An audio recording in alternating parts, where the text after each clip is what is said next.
del suelo, o era probable porque no se tenía mucho conocimiento de qué tanto daño pueden hacer los sulfatos y otros temas también por consiguiente, pero de una u otra manera, el cemento del tipo 1 no lo podemos utilizar en todas las obras, sobre todo cuando tenemos otros requerimientos de comportamiento o de desempeño del cemento. La siguiente norma con respecto a los cementos es la 334.090, que se refiere a los cementos adicionados. ¿Ya? Se refiere a los cementos adicionados. A diferencia de los anteriores, los cementos Portland, en su composición normalmente contienen 95% clinker, 5% de yeso. Los adicionados no solamente contienen clinker y yeso, sino que contienen una adición. Y dependiendo del tipo de adición, también se va a determinar el tipo de cemento. Por ejemplo, para el cemento del tipo 1S es porque se le agrega escoria de alto horno. Cuando es un cemento del tipo 1P es porque se le agrega un 40%, hasta un 40% de puzolana. Cuando se trata de un cemento tipo L, se le agrega caliza al cemento, y cuando es un tipo 1PM, como máximo se le puede agregar hasta un 15% de puzolana. En el caso del cemento del tipo 1T, es cuando es un cemento que utiliza más de 2 adiciones. Cuando se refiere a un cemento del tipo 1CO, se refiere a un cemento del tipo 1 compuesto. En nuestro caso, nosotros fabricamos el tipo 1CO y le agregamos una adición que se denomina el microfiller calizo que expliqué anteriormente, ¿no? Otra de las normas con respecto a cemento es la NTP 334.082 y se denomina cemento hidráulico. Esa es la denominación de la norma. Anteriormente, esta norma se llamaba especificación de la performance, pero ha habido una actualización y ahora se denomina cemento hidráulico. Todavía no ha sido publicada esta actualización, pero dentro de poco va a ser publicado como cemento hidráulico. En esta norma podemos encontrar 6 tipos de cemento, pero la clasificación ahora ya no es por uso, sino más bien es por desempeño, la clasificación del cemento. En el caso de esta norma de cemento hidráulico, ya no especifica los porcentajes que debes colocar de clinker, de yeso o adición, sino más bien la norma requiere que se hagan pruebas de desempeño al cemento. Dentro de esta norma podemos encontrar el cemento del tipo GU, que es un cemento hidráulico para construcciones generales, ¿no? Usar cuando uno o más de los tipos especiales no son requeridos. Ahora, si ustedes leen la definición del tipo GU, es bien parecida al tipo 1. En otras palabras, el cemento del tipo GU en uso es igual que el cemento del tipo 1, pero es diferente en norma. Por ejemplo, el tipo 1 tiene una composición de 95% clinker, 5% de yeso. En este caso, la norma no te exige una composición, o sea, tienes la libertad de colocarle adiciones para mejorar el desempeño del cemento. Si hablamos en lo que respecta a resistencia a la compresión,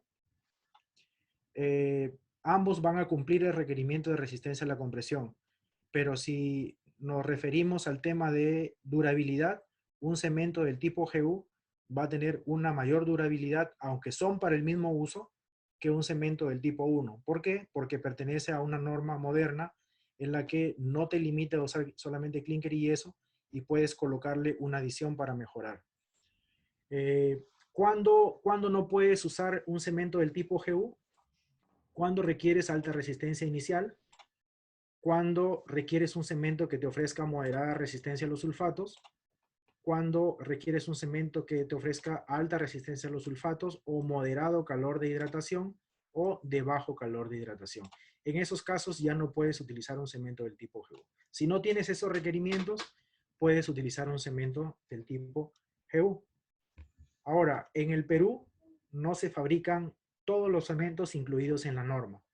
Por ejemplo, en la norma de los cementos Portland, que es la 334.009, en el Perú solamente se fabrica el tipo 1 y el tipo 5.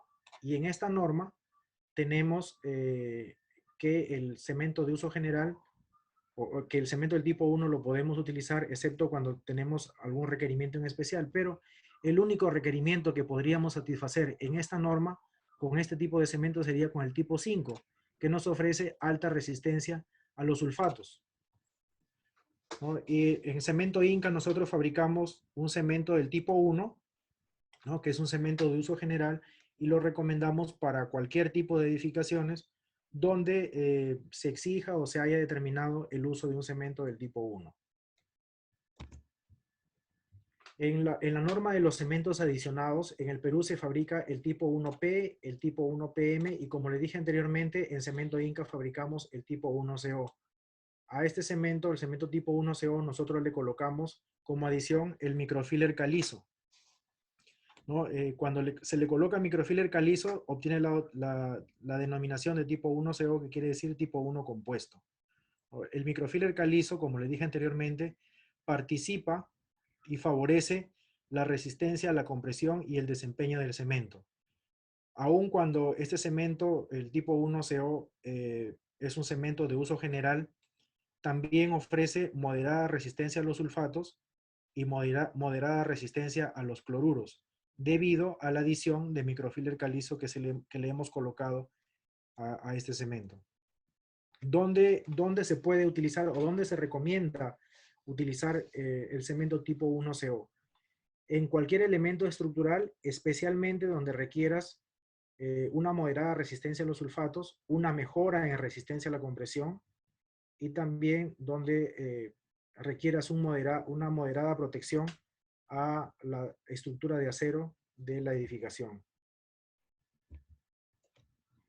En la norma del cemento hidráulico, la 334.082, nosotros en Cemento Inca fabricamos un tipo GU. Como les había especificado, es del mismo uso o la misma aplicación que el cemento tipo 1, con la diferencia que al pertenecer a una norma más moderna, o a la 334.082 específicamente, te permite que le coloques adiciones para mejorar el desempeño. Ambos cementos cumplen los requerimientos de resistencia a la compresión.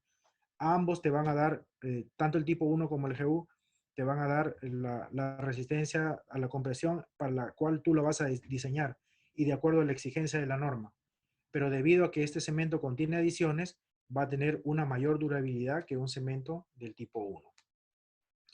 Dentro de esta misma norma encontramos al cemento tipo HS, ¿no? Ese cemento del tipo HS es de alta resistencia a los sulfatos. Si recuerdan, el cemento del tipo 5, que pertenece a la norma 334.009, también es un cemento de alta resistencia a los sulfatos. Si hacemos un símil, como hemos hecho, entre el tipo 1 y el tipo GU, y lo trasladamos al tipo HS y al tipo 5, ambos son de alta resistencia a los sulfatos. Pero el tipo HS, al pertenecer a la norma 334.082, por lo tanto, le puedes colocar aditivos, vas a obtener un mejor desempeño con respecto a un cemento del tipo 5. O sea, la resistencia a los sulfatos va a ser mayor. En el cemento del tipo 5, solamente lo que haces es bajarle un porcentaje de C3A. En cambio, en el cemento del tipo HS, al agregarle, como les comenté anteriormente, este tipo de edición, la escoria granulada de alto horno, no solamente bajas el porcentaje de C3A, sino que le agregas partículas que van a aportar en el desarrollo de resistencia. Partículas más pequeñas que van a sellar los poros, impidiendo el ingreso de la humedad y a la vez impidiendo la reacción del sulfato. Si se fijan bien en la bolsa de cemento o en la ficha técnica, va a estar acompañada de las siglas LH. ¿Qué quiere decir? Que nuestro cemento también es un cemento de bajo calor de hidratación, ¿no? En lo que respecta a la alta resistencia a los sulfatos, ¿qué es lo que quiere decir? ¿Cómo puedo traducir esta propiedad del cemento? Quiere decir que lo puedes utilizar, por ejemplo, en elementos estructurales que van a estar expuestos al agua de mar. También elementos estructurales que van a estar expuestos al agua de los ríos. Si vas a construir una vivienda, por ejemplo, donde fue tierra ganadera o tierra de chacra, debido a los materiales que se han usado para fumigar y al trabajo que se hace en la agricultura, son tierras ricas en sulfato. Entonces, en esos lugares es donde se recomienda que se pueda utilizar nuestro cemento del tipo HS. ¿Dónde es que requieres un cemento de bajo calor de hidratación? ¿No? Sabemos que el calor de hidratación es la energía que se elimina cuando se produce la reacción química entre el cemento y el agua. Cuando trabajamos con grandes volúmenes de concreto, este calor de hidratación es nocivo porque produce fisuras en el concreto. Esta situación se empeora también cuando trabajamos, por ejemplo, en zonas calurosas del Perú, ¿no? Por ejemplo, si fabricamos una cantidad determinada de concreto en una zona fría, el calor de hidratación va a ser mucho más bajo que en una zona calurosa. Y si voy a trabajar en una zona calurosa, entonces es recomendable que utilices un cemento de bajo calor de hidratación para que limites o reduzcas las fisuras por calor de hidratación. En nuestra bolsa de cemento también vas a ver esta denominación R+. ¿Qué significa? O es, de acuerdo a la norma, tú le puedes agregar esta simbología a tu cemento cuando tu cemento es de baja reactividad álcali agregado, ¿no? Ahorita no voy a ahondar tanto porque lo vamos a ver cuando hablemos sobre el agregado, pero esta reacción del cemento con algunos compuestos que se encuentran en los agregados fisuran y descascaran el concreto y reducen su resistencia a la compresión en el tiempo y su tiempo de vida útil. Este cemento tipo HS es un cemento de muy alta resistencia a la compresión. Para que se hagan la idea, ¿no? No sé si estarán enterados, pero Cemento Inca en la actualidad está proveyendo de concreto al puerto de San Martín, que está en Pisco, ¿no? Hay algunos elementos, ahí estamos trabajando con nuestro cemento del tipo HS, que pueden ver en la figura, para que se hagan la idea de cómo es el desempeño en lo que respecta a resistencia. Hay requerimientos en elementos estructurales de 40 megapascales y nosotros estamos dando como resultado con este tipo de cemento alrededor del doble de resistencia a la compresión, ¿no?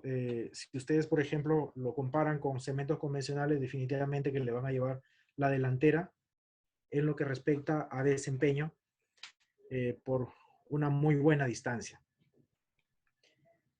Las adiciones de este cemento también le dan excelente trabajabilidad, que es una de las propiedades que se desea en el concreto, ¿no? ¿Por qué la trabajabilidad? Ya lo habíamos explicado previamente. Es necesario de que no nos cueste colocar el concreto y de que pueda llegar a todos los lugares, a todos los rincones del encofrado y que no haya problemas con el enmayado de acero, ¿no? Entonces, al trabajar con un cemento que tiene adiciones como el tipo HS, se va a mejorar muy altamente la trabajabilidad en el concreto, ¿no? De modo que tienen aquí una alternativa para que puedan usar un edificio, perdón, un cemento que lo pueden usar en cualquier edificio donde tengan cualquiera de estos requerimientos, ¿no? Requerimientos de resistencia y requerimientos de calidad.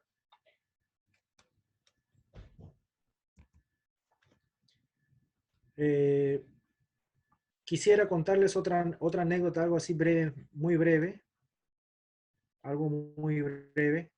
En algunas visitas a obra, por ejemplo, me he encontrado con este comentario. Cuando se entrega el certificado de calidad, por ejemplo, de un cemento del tipo 1, ya no los resultados que se obtienen o los ensayos que se le hacen al cemento del tipo 1 no son los mismos que el tipo GU, el tipo 1CO, el tipo HS. Mi anécdota es la siguiente, ¿no? Por ejemplo, hay veces que en algunas obras se cambia el cemento del tipo 1 por un cemento del tipo 1CO y el ingeniero residente solicita de que el certificado de calidad sea exactamente igual que un cemento del tipo 1, ¿no? Pero ahora ya hemos visto que los requerimientos de la norma para los tipos de cemento no necesariamente son los mismos. Antiguamente se creía de que al determinar los porcentajes de los compuestos químicos del cemento, ya podía determinar la calidad del cemento. Pero ahora los criterios modernos es de que no es necesario que sepas exactamente la composición química del cemento para saber en qué consiste o cómo es el desempeño de tu cemento. Hay otras características que te pueden dar esa idea, ¿no? ¿Qué tan bueno es tu cemento? ¿No? Esa es una anécdota que siempre me pasa, ¿no? Que quieren que se haga ensayos al cemento del tipo 1CO o al cemento del tipo HS como si fuera un cemento tipo 1 o un cemento convencional. Y la norma admite diferentes pruebas para cada tipo de cemento. Pues eso hay que tenerlo bien en claro y además hay que entender qué quiere decir o para qué se hacen las determinadas pruebas a los cementos. En este caso, este es un cuadro donde muestro una comparativa entre nuestro cemento tipo 1, todos son de la marca Inca, nuestro cemento tipo 1, tipo GU, tipo 1CO y tipo HS. Otra anécdota, otra anécdota que me pasa a diario, por ejemplo, es de que me dicen, cemento Inca fragua más lento, ¿no? Ese es uno de los comentarios clásicos. O tal tipo de cemento fragua más lento. Pero normalmente cuando hacen ese comentario, lo hacen cuando están trabajando con concreto. Y hay que tener en claro que es verdad que el cemento le da la mayor cantidad de características al concreto, pero también la cantidad de agua, los agregados e inclusive el proceso de fabricación puede alterar el tiempo de fraguado del concreto. En esta presentación ustedes pueden visualizar el tiempo de fraguado inicial y el tiempo de fraguado final para cada tipo de cemento. Y si ustedes pueden ver, la diferencia entre un tipo de cemento y otro es mínima. Entonces me imagino se deben estar preguntando, ¿y por qué cuando trabajo en la obra hay diferencia de fraguado? Definitivamente en esos casos ya no es por el cemento, es por la resistencia a la compresión para la cual fue diseñada, es decir, para la relación agua-cemento, es por el tipo de agregado, la temperatura u otros factores que podrían alterar el fraguado del concreto. No siempre es culpa del cemento. Dicho de otra manera, cuando yo quiero evaluar si un cemento fragua más rápido o más lento que otro, fácil, voy al certificado de calidad y evalúo el tiempo de fraguado, inicial y final, ¿no? Y también tengo que tener en cuenta que estos tiempos, al aplicarlos ya en el concreto, van a cambiar, favorable o desfavorablemente, dependiendo de los porcentajes de los demás compuestos del concreto. Por último, para cerrar el tema de cemento, hablemos un poquito de almacenamiento. La idea principal cuando se habla de almacenamiento es de que se debe evitar de que el cemento no puede estar en contacto con la humedad, ya sea la humedad en el aire o la humedad presente en el suelo o en las paredes. Entonces la idea para que nuestro cemento dure más tiempo almacenado es de que lo podamos colocar sobre tarimas o pallets, que lo podamos mantener seco al protegerlo con una manta de plástico y no pegarlo a los muros, porque a veces por el fenómeno de capilaridad la humedad sube y puede ser transmitida a la bolsa de cemento, y por eso es que el cemento tiende a, a deteriorarse o a cambiar su tiempo de fraguado o empieza ya una resistencia previa, un desarrollo de resistencia previa. Entonces tenemos que colocar los costales o los sacos separados que permita una circulación del aire, pero que a la vez esté protegido de la humedad. Sobre todo debemos cubrirlo con un plástico cuando el cemento va a estar guardado por bastante cantidad de tiempo, ¿no? A veces cuando tenemos el cemento guardado por una determinada cantidad de tiempo, se produce un efecto que se le denomina compactación por almacenamiento, ¿no? Tomamos la bolsa y pareciera que el cemento está completamente endurecido, ¿no? También se le llama compactación de bodega, ¿no? A veces se desconoce ese tema y piensa que el concreto el cemento ya se endureció, que ya no sirve, ¿no? Eso se soluciona colocando la bolsa en el suelo y girándolo para que se pueda recuperar o se pueda liberar un poco la presión por el almacenamiento y bueno, verificar que el cemento no tenga grumos, que no se haya hidratado y ese cemento se puede utilizar de manera normal. De acuerdo a lo que indica la norma, cuando se observa algún tipo de deterioro en el cemento, el responsable de la obra está obligado a realizar ensayos en el cemento para probar si el desempeño ha sido reducido. ¿No? Ese ya corre por responsabilidad del que va a construir la obra, ¿no? Verificar ese tema.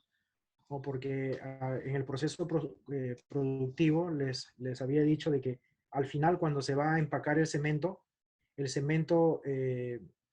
sale por una boquilla muy pequeña, que es más o menos alrededor de 2 pulgadas.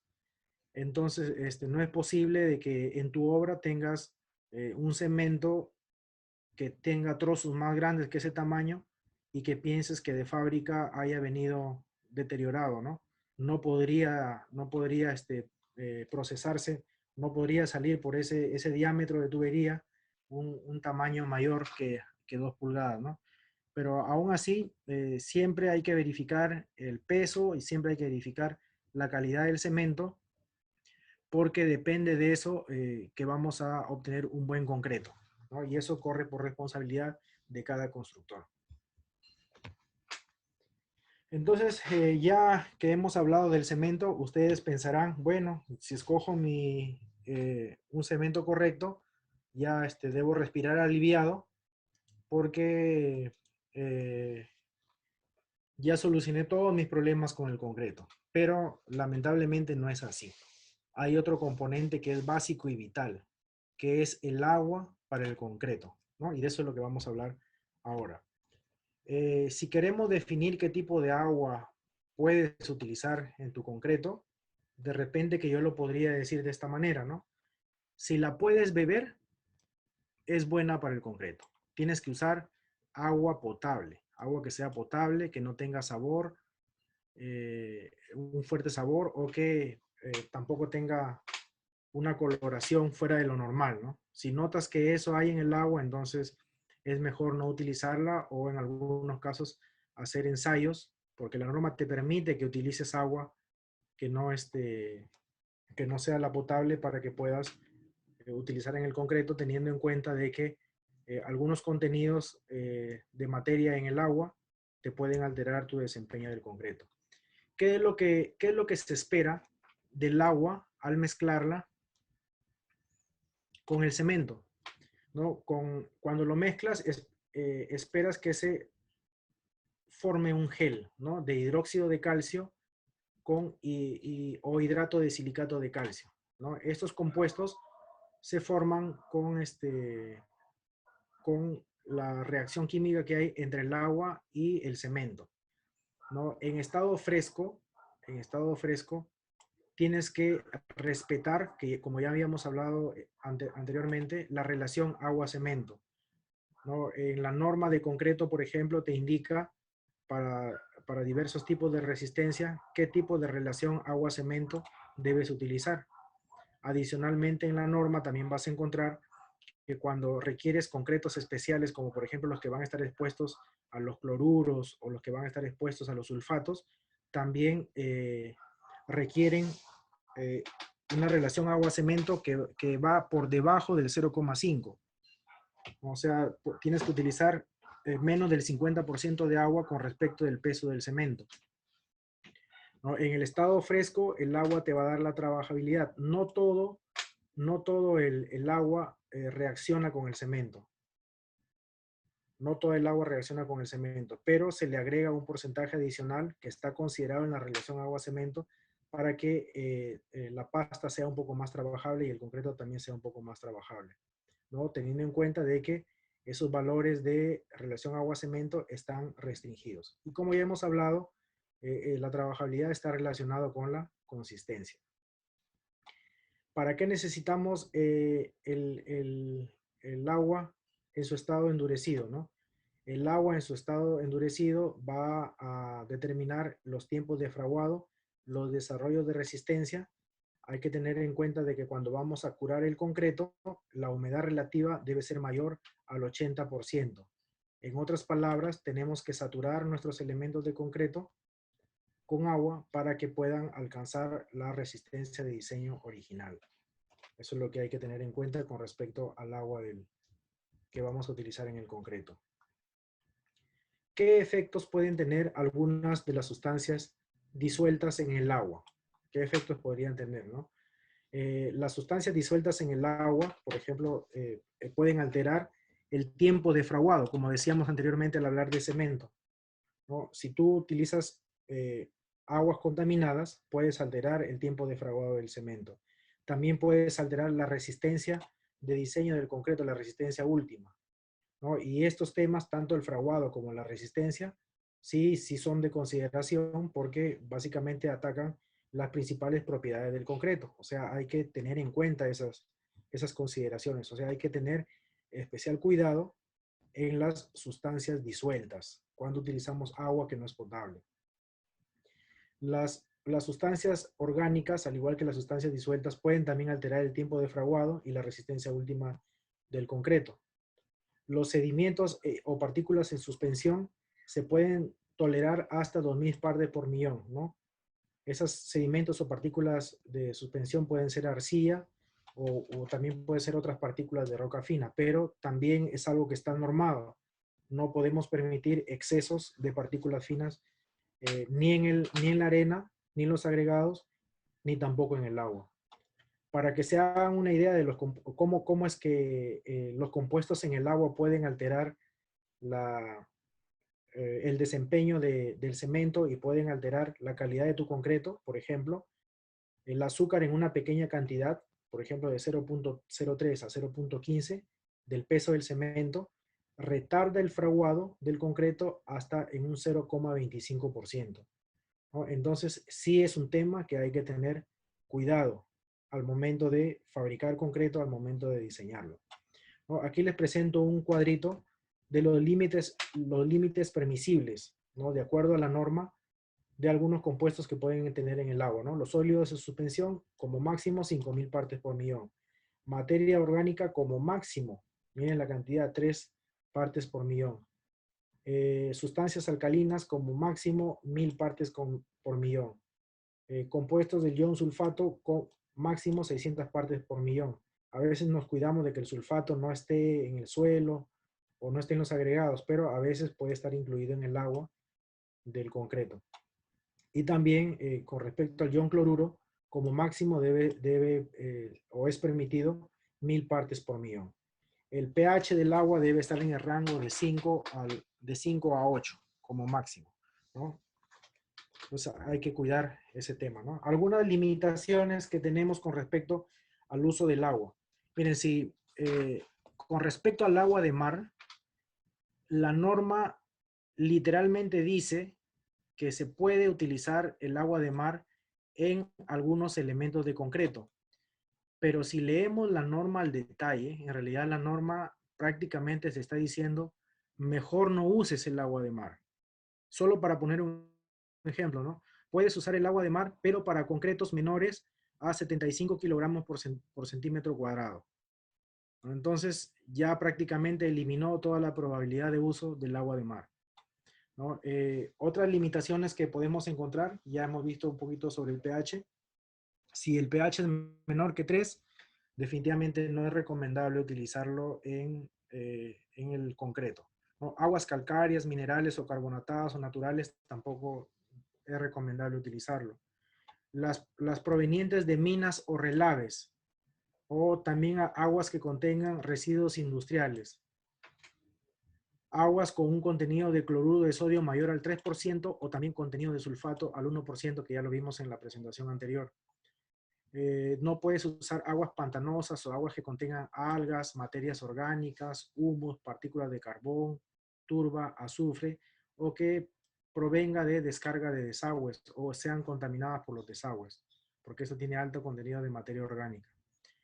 Aguas que contengan ácido húmico o también otros ácidos orgánicos. Ya vimos el tema del azúcar, no puedes utilizar aguas que contengan alto contenido de sacarosa. Aguas con porcentaje significativo de sales de sodio o de potasio, ¿no? ¿Por qué? Porque estos favorecen la reacción álcali agregado. Aguas de enjuague, A veces en el concreto, por ejemplo, se usan, sobre todo en los concretos preparados en fábrica, se utiliza agua de enjuague. Si se va a utilizar agua de enjuague, hay una norma que te obliga a ensayar el contenido de esa agua antes de ser utilizada en el concreto. Las aguas negras típicas pueden tener aproximadamente 400.000 partes por millón de materia orgánica. Por lo tanto, es una limitación de la norma con respecto al uso de este tipo de aguas. Otras limitaciones, no son todas, hay otras limitaciones con respecto al uso del agua. Por ejemplo, cuando se trata de trabajar con acero, hay que cuidarnos del ion cloruro, porque el ion cloruro, una vez que reacciona con el agua, ataca el acero, lo oxida, incrementa su volumen, revienta el concreto o lo fisura. De modo que reducimos el tiempo de vida del concreto armado, ¿no? Por ejemplo, cuando vas a trabajar con concreto preesforzado, el porcentaje de ion cloruro máximo debe ser del 0,6%. Y así, esto lo pueden encontrar en la norma. Para cada tipo de concreto hay una limitación en porcentaje del ion cloruro, ¿no? En otras palabras, el agua que vas a utilizar, si no es potable, tienes que controlarla en lo que respecta a ciertos compuestos, principalmente de los sulfatos y el ion cloruro, para que el tiempo de vida de tu concreto no se vea reducido o menguado. Ahora hablemos un poquito acerca de los agregados, ¿no? Vamos a avanzar un poquito porque el tiempo nos ha ganado, pero es importante que hablemos acerca de los agregados también, ¿no? Los agregados, ya vimos acerca de los componentes. En un rango, los agregados pueden, fino y grueso, pueden participar entre cerca del 60 al 75% del volumen total del concreto, ¿no? Ellos influyen también en la resistencia a la compresión y otras propiedades del concreto. También tiene que ver con la economía. En realidad nosotros colocamos agregado en el concreto para que el concreto sea un tanto más económico, pero también hay la limitación de no afectar el desempeño del concreto. Así que hay que considerar la importancia de eso, ¿no? ¿Qué características tienes que evaluar en el agregado? ¿No? De nada te sirve que tengas una pasta de cemento rica en cemento, con un cemento bien diseñado, con un cemento bien trabajado, con una correcta relación agua-cemento, que sea muy resistente a la compresión y a la abrasión, pero los agregados son débiles en alguna de sus características, como por ejemplo la resistencia a la abrasión o a la degradación. Esa es una prueba que se le hace al agregado para determinar qué tan resistente es, tanto la abrasión como la degradación. Es una prueba obligatoria del agregado. Todos deberíamos hacer esta prueba del agregado. Resistencia a congelación y deshielo. El mismo criterio, ¿no? De nada nos sirve que incorporemos aire o cosas por el estilo cuando el agregado es muy débil ante el intemperismo, ¿no? Entonces tenemos que someterlo a ciertos ciclos de congelación y descongelación para evaluar qué tan resistente es el agregado y luego reportarlo en un informe para la persona que va a diseñar el concreto. También tenemos que evaluar en los agregados la resistencia a la desintegración por sulfatos, ¿no? Esto está relacionado con la sanidad, o es importante porque eso te va a determinar la sanidad del concreto ante el intemperismo. Forma y textura superficial de las partículas. Este está relacionado con la trabajabilidad del concreto y también tiene cierta influencia en algunos métodos de diseño de concreto. La forma y textura superficial de las partículas. La granulometría está relacionada con la trabajabilidad, pero también necesitamos que cumpla la granulometría para poder diseñar correctamente nuestro concreto según el método del ACI, o si no, evaluar qué otro método sería el más adecuado para diseñar nuestro concreto con respecto a la granulometría. La idea de la degradación del agregado fino es lo mismo que la resistencia a la abrasión y degradación del agregado grueso, ¿no? También hay que someter nuestro agregado fino a este tipo de pruebas porque eso va a determinar la calidad de nuestro concreto. El contenido de vacíos no compactados del agregado fino también está relacionado con la trabajabilidad del concreto. Otra de las pruebas que debemos hacer a los agregados es la densidad, ¿no? La densidad de los agregados es importante porque con esos datos o esos valores vamos a diseñar la mezcla de concreto, ¿no? La densidad relativa, por consiguiente, también es importante para los cálculos de diseño de la mezcla. La absorción y la humedad, porque eso nos va a permitir descontar el agua que contiene el agregado y el agua que va a absorber el agregado al momento de regular la relación agua-cemento en el concreto.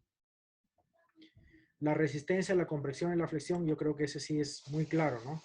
Como decía antes, si yo tengo una pasta altamente resistente, tengo que compensarla con agregados que también resistan a la compresión y a la flexión. También tenemos que tener bien definidos los constituyentes de los agregados, ¿no? Porque si tenemos sustancias nocivas en los agregados, definitivamente vamos a fabricar un concreto que dure menos, inclusive que pueda inhibir el tiempo de fraguado y la resistencia a la compresión.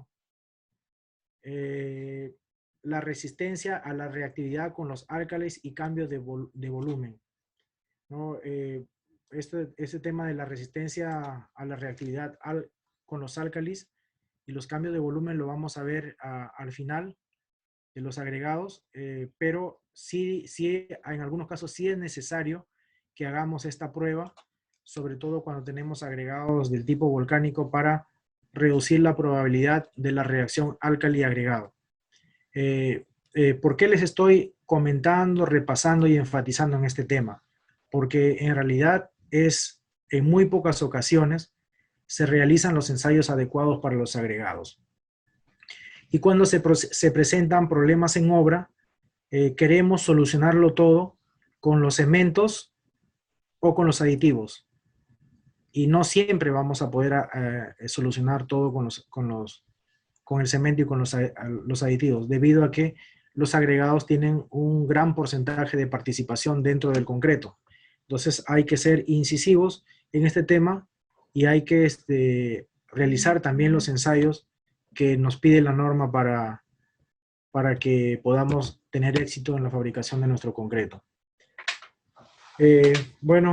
Hablemos un poquito acerca de los agregados finos. Son aquellos que su tamaño son menores a 5 milímetros. El agregado fino nosotros lo conocemos como la arena gruesa. ¿Qué consideraciones básicas debemos tener en lo que respecta al agregado fino? El módulo de finura, ¿no? El módulo de finura. El módulo de finura es una representación de qué tan fino debe ser nuestro agregado fino, es decir, la arena gruesa.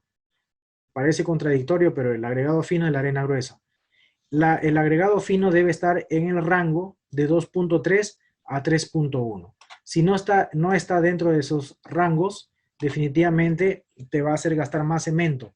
Vas a necesitar más cemento para lograr la resistencia y la durabilidad requerida, ¿no? Es recomendable cambiar de agregado o mejorarlo, ¿no? ¿Cómo se determina el módulo de finura?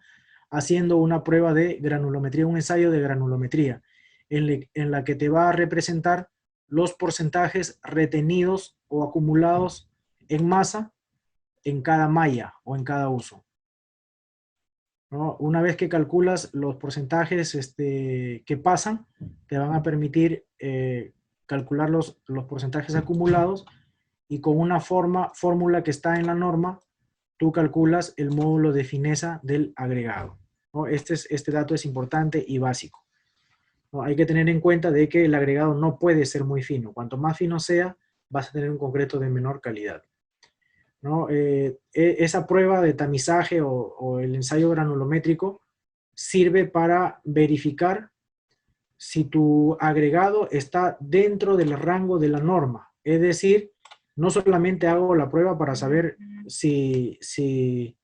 qué cantidad de finos o qué cantidad pasa por cada malla, sino que también tengo que verificar que esté dentro del rango permitido por la normatividad, ¿no? ¿Qué pasa si no cumple con ese detalle? Tengo que cambiar de método de diseño, y lo más recomendable sería que mejores tu agregado para que puedas cumplir con los requisitos de la norma y de la ACI.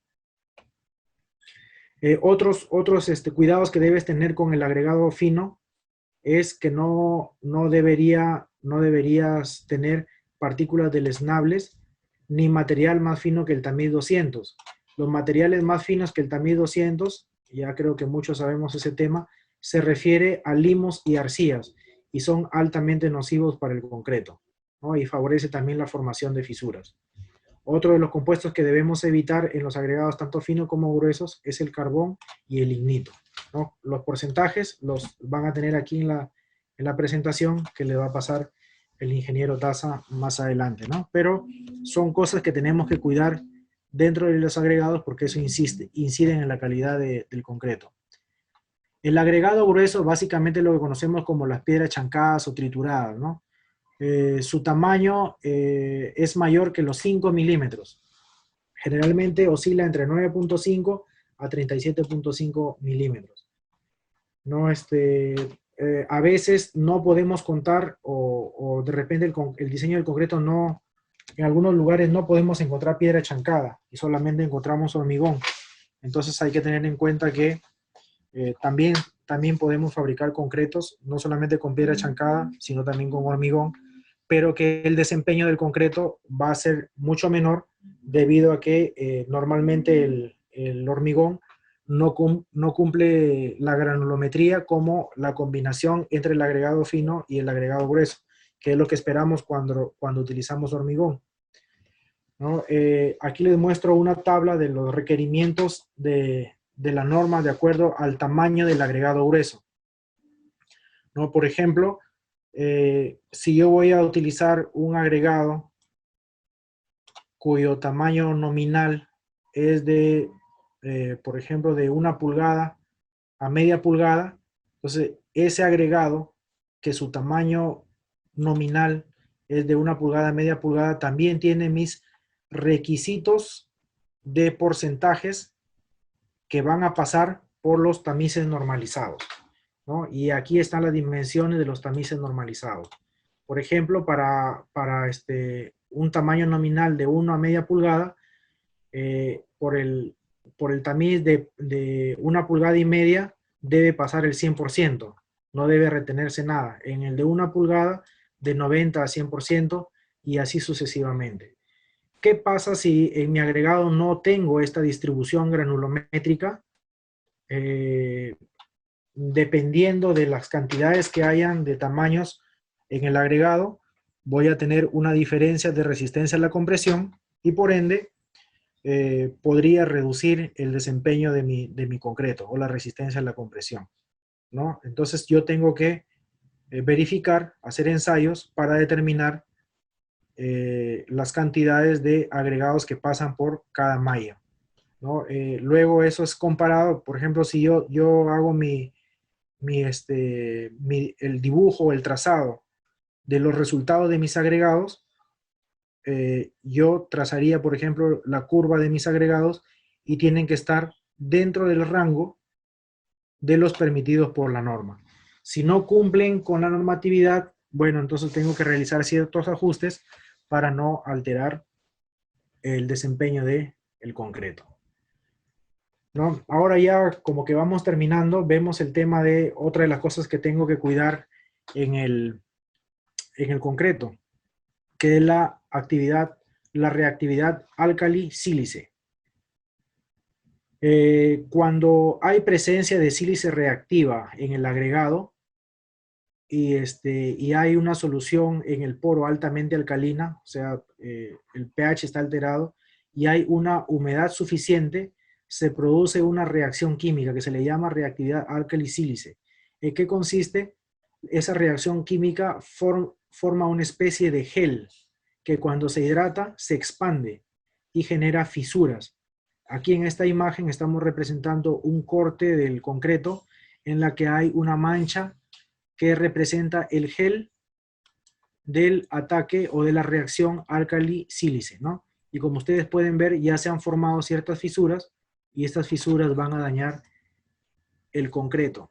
Esta reacción es poco común, pero es importante que sepamos, de repente como una recomendación, Si sospechamos que pueda haber o podamos tener un agregado de origen volcánico con alto contenido de sílice reactiva, sería mejor hacer un análisis del agregado antes de utilizarlo en el concreto, para que no tengamos este tipo de problemática en el concreto. Adicionalmente, cuando utilizas un cemento como el nuestro, el cemento del tipo HS, inhibes la reacción álcali agregado porque debido a que utilizamos adiciones especiales en este cemento, los contenidos de álcali son mínimos, de modo que de esa manera se inhibe esta relación álcali-sílice, ¿no? Bueno, entonces toca el tiempo de decirles muchas gracias. He tratado de avanzar un poco para poder cubrir todos los temas que yo considero han sido de más importancia y espero que esta charla les pueda haber servido para mejorar en los procesos de fabricación del concreto. Y espero también de que nos podamos ver en otras charlas o capacitaciones de este tipo. Muchas gracias, cuídense, traten de cumplir las normas que está dando el Ministerio de Salud para no contagiarse y que todos podamos mantenernos saludables. Muchas gracias.